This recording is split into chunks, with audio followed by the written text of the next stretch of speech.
Back in the studio here with my guests, Behnam Ben Taleblu and also Kasher Janedi from our BBC Persian service.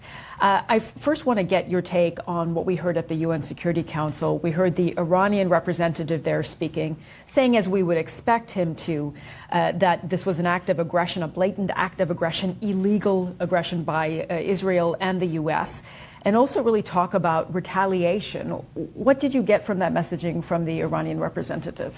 Well, when talking about retaliation, we've already seen that. Yes. We've seen the Iranian missiles hitting targets, not only military targets, American targets in the Persian Gulf countries neighboring Iran, but also we had reports of Iranian drones hitting residential or a hotel complex in Dubai, in Bahrain. So this is the retaliation Iran is talking.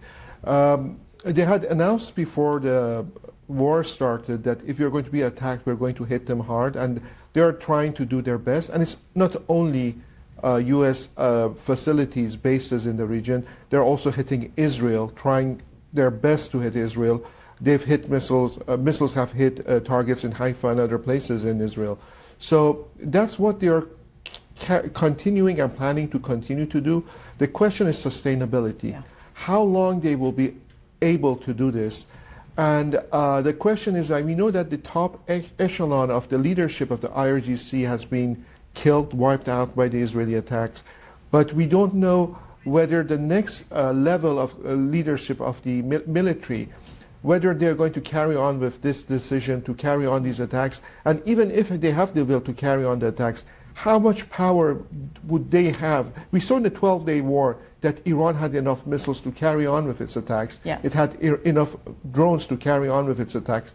We don't know at the current level how much have they been hit and how much power they have left. How much power do they have left? What do you think, Ben? Do you agree? Well, certainly the Islamic Republic is home to the biggest ballistic missile arsenal in the Middle East, and that arsenal has survived even the 12-day war. A lot of things have been rebuilt. And what was not touched that is now being on full display across the Persian Gulf and countries that are hosting U.S. bases is the arsenal of more precise, shorter-range systems to include short-range ballistic missiles, close-range ballistic missiles, and drones. There have been, for the UAE alone, which houses a U.S. base at Al Dhafra, for the UAE alone, I want to stress, there have been 195 reported interceptions of drones in the past 12 hours from the Islamic Republic against UAE territory or against UAE airspace. The number for ballistic missiles is a bit less. It's about 110 to 120, depending on how you count. But this is just one country where the regime has been launching a pretty sustained offensive barrage against. Now, one reason why this offensive barrage may not be able to be sustained over time